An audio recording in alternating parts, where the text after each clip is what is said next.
Os músculos esqueléticos compõem grande parte da massa corporal. Possuem diversas funções, como a movimentação dos segmentos corporais, termogênese, reserva energética e proteção. Também liberam moléculas que atuam em outros sistemas. O treino destinado ao aumento da massa muscular vem se popularizando cada vez mais. Vamos entender os principais mecanismos que regem a hipertrofia muscular no Fisiologia Humana.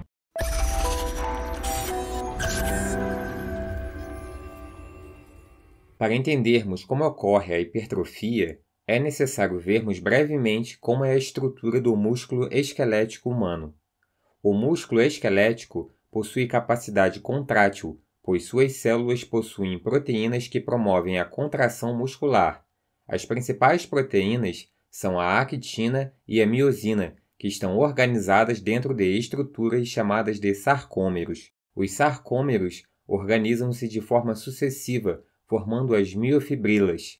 Observe que o deslizamento da actina e miosina no sarcômero é o que promove a contração e o relaxamento muscular. As miofibrilas estão localizadas dentro das células musculares, chamadas de miócitos ou fibras musculares. Geralmente, cada fibra muscular se estende por toda a extensão dos músculos, fixando-se em ambas as extremidades aos ossos através de tendões. Essa é uma visão bem geral e simplificada da estrutura muscular, visto que não é o objetivo do vídeo descrevê-la. Se quiser entender melhor a estrutura e o processo de contração muscular, veja os nossos vídeos sobre o tema. Os links estão na descrição. Outro fato importante sobre os músculos é que nem todas as fibras são iguais. De forma geral, as fibras musculares são separadas em fibras de contração rápida, contração lenta e intermediária. As fibras de contração rápida são aquelas mais capazes de gerar uma rápida contração, mas que se fadigam mais facilmente. As fibras de contração lenta, por sua vez, respondem de forma mais lenta, mas conseguem manter a contração por tempos prolongados. As fibras intermediárias ficam no meio termo. Estas fibras intermediárias podem converter-se em fibras de contração lenta ou rápida, de acordo com a demanda muscular. Em atletas de fisiculturismo, já se observou que as fibras de contração rápida são as principais a sofrerem hipertrofia. Isso se dá claramente pelo mecanismo envolvido nos exercícios que usam cargas moderadas e elevadas por curtos intervalos de tempo. Também já se sabe que as fibras de contração rápida possuem uma capacidade de hipertrofia cerca de 50% maior do que as de contração lenta. A hipertrofia muscular pode ser definida como um aumento de tecido muscular. Não somente as células musculares aumentam, mas também a matriz extracelular, tanto no número de macromoléculas, como colágeno, como na quantidade de fluido. O aumento do volume celular ocorre pelo aumento do número de sarcômeros e pelo aumento do fluido celular. O aumento do número de sarcômeros pode se dar tanto em paralelo como em série, mas nos exercícios resistidos destinados à hipertrofia, este aumento dá-se principalmente em paralelo. O aumento do conteúdo contrátil nos músculos é chamado de hipertrofia miofibrilar. Além disso, diversos elementos não contráteis dentro da célula, como organelas, também aumentam em número para suprir a demanda da atividade, contribuindo para a hipertrofia. A hipertrofia em decorrência do aumento do volume de elementos não contráteis é usualmente chamada de hipertrofia sarcoplasmática. Fisiculturistas tendem a ter mais componentes de matriz extracelular e maior conteúdo de glicogênio dentro das células quando comparados aos levantadores de peso. Isso ocorre pela diferença nas metodologias de treino. Atletas de fisiculturismo treinam com pesos mais leves e realizam mais repetições, enquanto levantadores de peso trabalham com cargas mais elevadas e realizam menos repetições, possuindo uma proporção maior de hipertrofia miofibrilar. Por esse motivo, levantadores de peso geralmente possuem menos massa muscular que os fisiculturistas, mas são capazes de levantar mais peso. Mas lembre-se que os dois mecanismos de hipertrofia ocorrem em ambos os atletas, mas há diferença na predominância.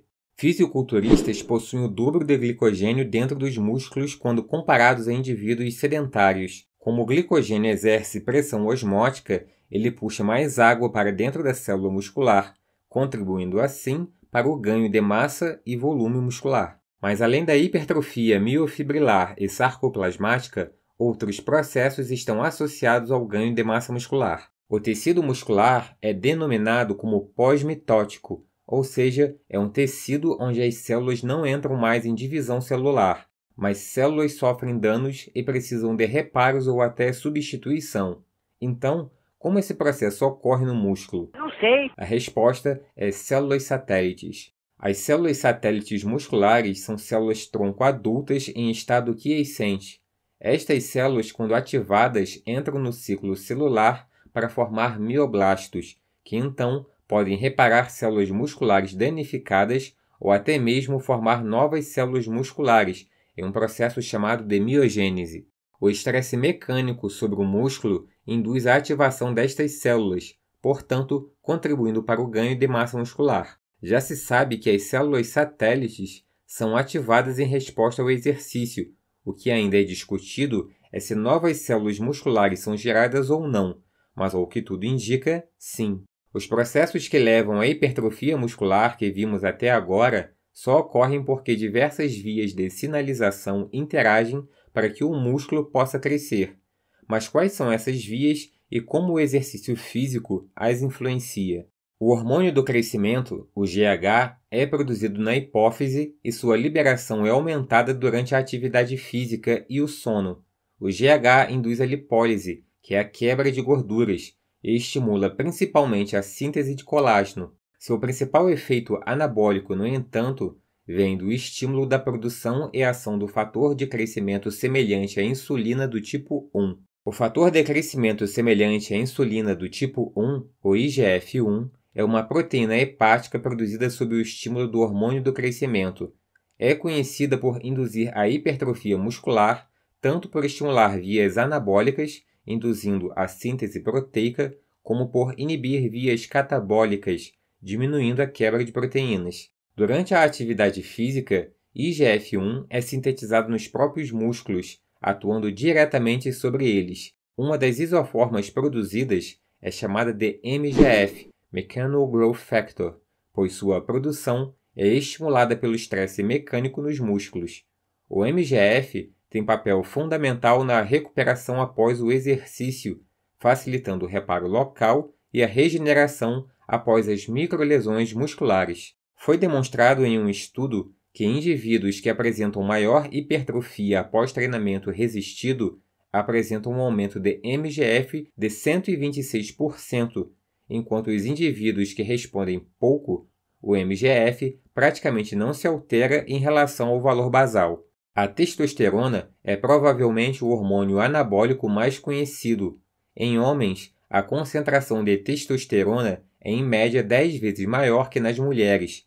A testosterona possui tanto efeito anabólico, estimulando a síntese proteica, como anticatabólico, inibindo a quebra de proteínas. A testosterona também estimula a produção de IGF-1 e MGF e de GH. A testosterona também tem efeito na ativação e proliferação de células satélites. Um dado curioso é que os músculos associados aos troncos e membros superiores são os que possuem mais receptores para a testosterona. Os homens possuem mais força que as mulheres, mas a diferença é maior para os músculos destes segmentos. A diferença de força nos membros inferiores é menor. Já reparou que na academia muitas mulheres botam mais peso no leg press que muitos homens? Pois é, além do fato delas geralmente se empenharem mais nestes exercícios que os homens, em parte, isso pode ocorrer exatamente por causa da distribuição dos receptores de testosterona.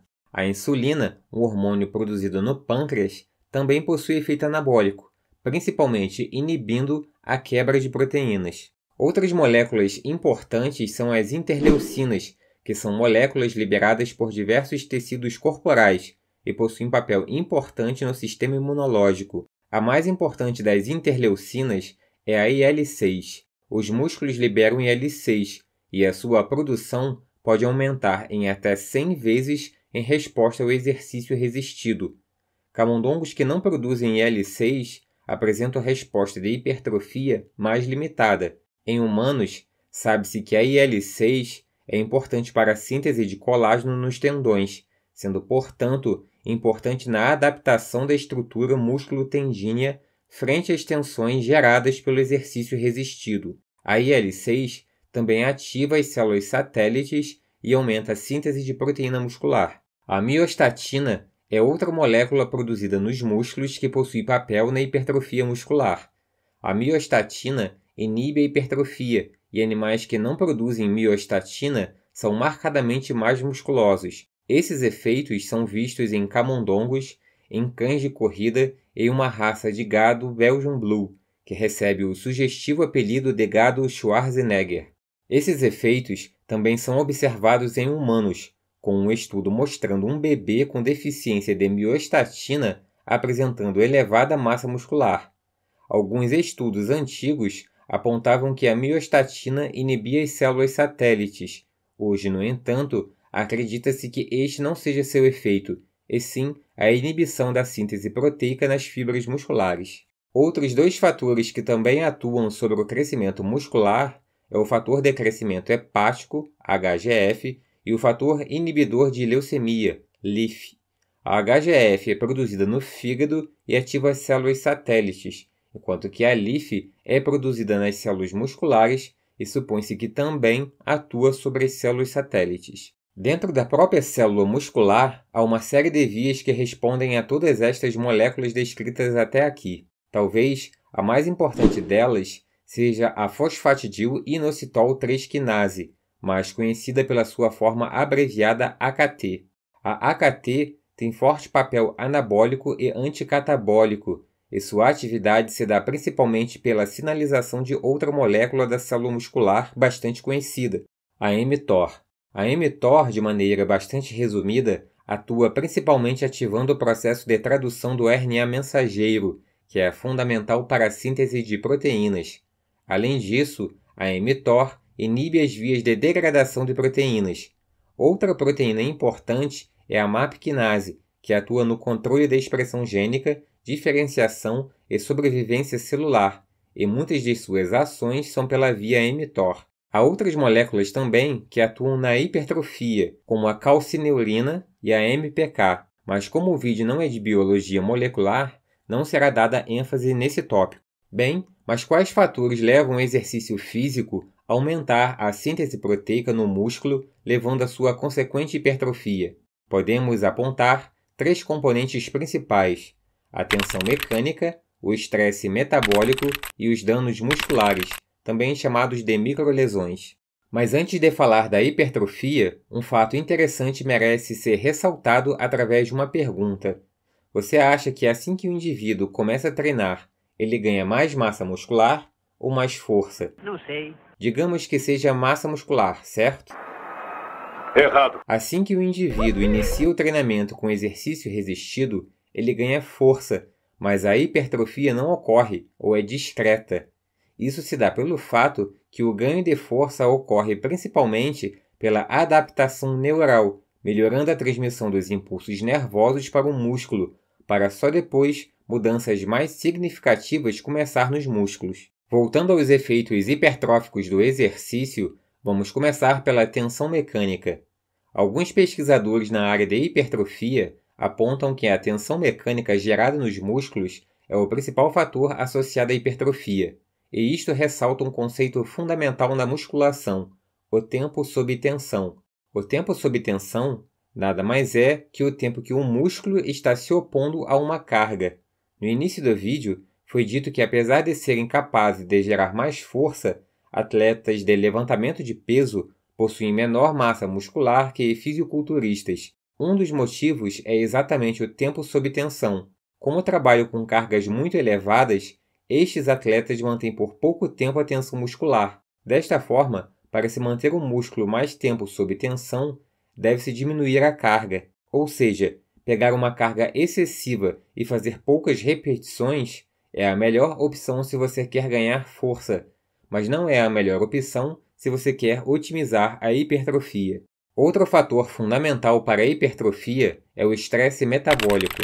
O estresse metabólico nada mais é que o acúmulo de metabólitos oriundos do metabolismo celular, principalmente lactato, fosfato inorgânico e íons hidrogênio.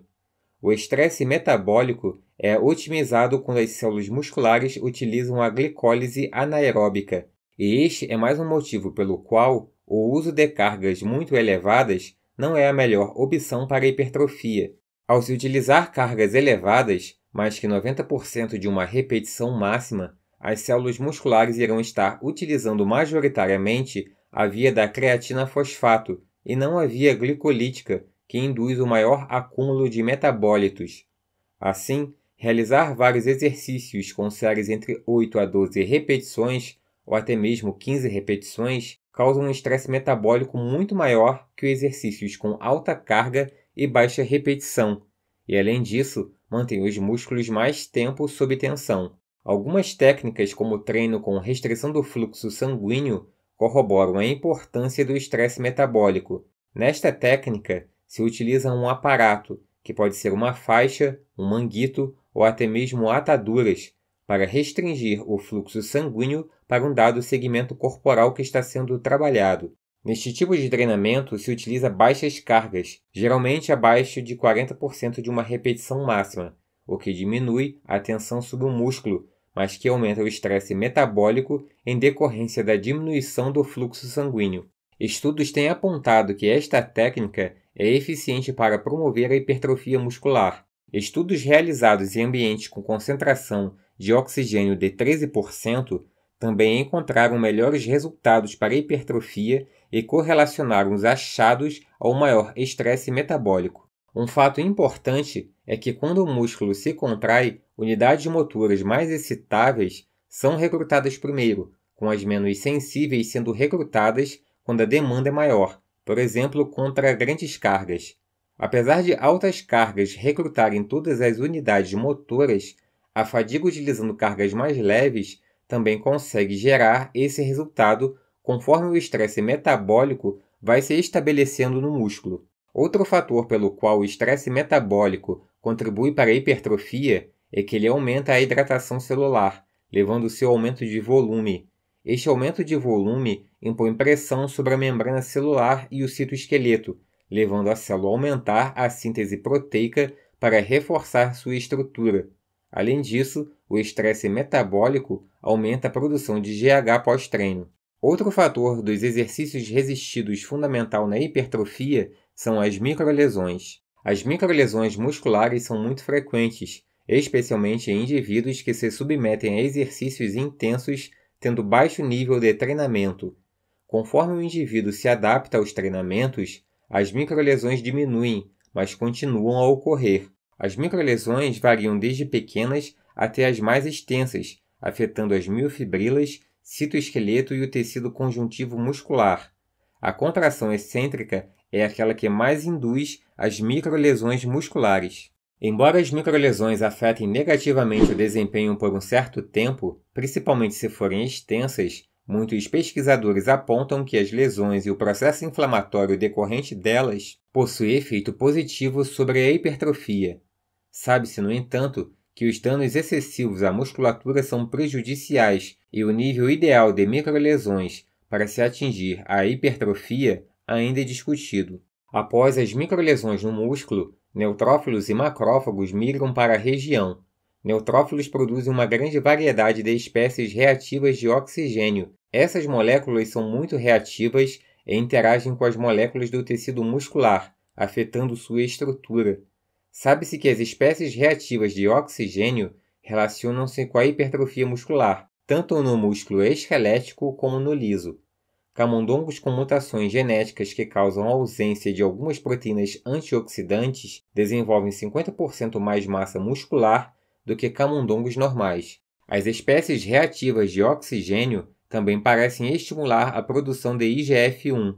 Alguns estudos já observaram que o uso de antioxidantes pós-treino prejudica a hipertrofia bem como a adaptação dos exercícios aeróbicos. O efeito negativo da suplementação pós-treino com antioxidantes sobre a hipertrofia pode estar relacionada à inibição da atividade de espécies reativas de oxigênio no músculo. Os macrófagos parecem contribuir com a hipertrofia ao liberarem fatores de crescimento localmente nos músculos durante a reação inflamatória. Alguns estudos apontam que o uso de anti-inflamatórios após o treino diminui a ativação de células satélites, o que poderia afetar a hipertrofia muscular. A enzima pró-inflamatória COX é importante na ativação de células satélites, e é exatamente esta enzima que é inibida por diversos anti-inflamatórios. Estudos em humanos acompanhando o uso de anti-inflamatórios e seus efeitos sobre a hipertrofia são conflitantes, com estudos mostrando que não há interferência.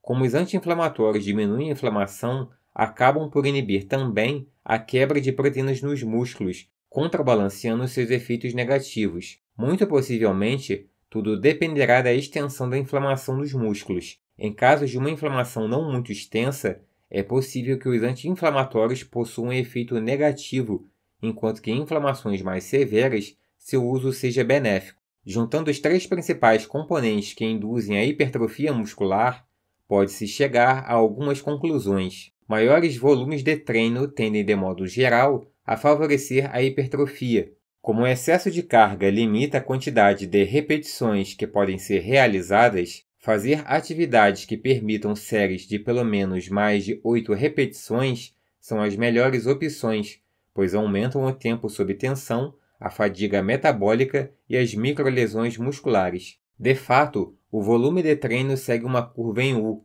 onde tem-se o maior benefício ao aumentar o volume de treino até determinado ponto, sendo que a partir daí o aumento do volume prejudica a hipertrofia.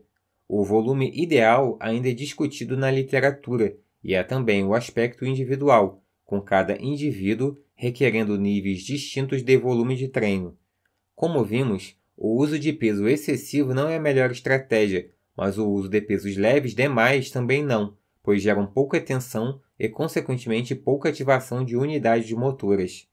Algumas técnicas para o ganho de massa muscular adotam uma estratégia mista. O músculo é treinado 2 vezes por semana e em um dos treinos é dada mais ênfase à força, trabalhando-se com cargas mais elevadas e maior descanso, enquanto no outro treinamento se utiliza cargas mais leves e intervalos de descanso mais curtos. Outra estratégia que se pode utilizar é a variação de tempo entre os intervalos da série. Períodos mais curtos de intervalo, como de até 1 minuto, induzem maior estresse metabólico, no entanto, com um custo, que é o de se ter que trabalhar com cargas mais leves para se manter a intensidade do treino. Intervalos de tempos maiores, como de 3 minutos ou mais, são necessários para atletas que estão trabalhando com cargas elevadas. Atletas geralmente realizam o que se chama de periodização de treino, onde os treinos são modificados periodicamente para mudar os estímulos sobre os músculos. Esse vídeo não é um vídeo sobre dicas de treino, e a melhor forma de realizar exercícios de forma adequada é com exercícios prescritos e orientados por profissionais de educação física. Obrigado por assistir o vídeo e até a próxima!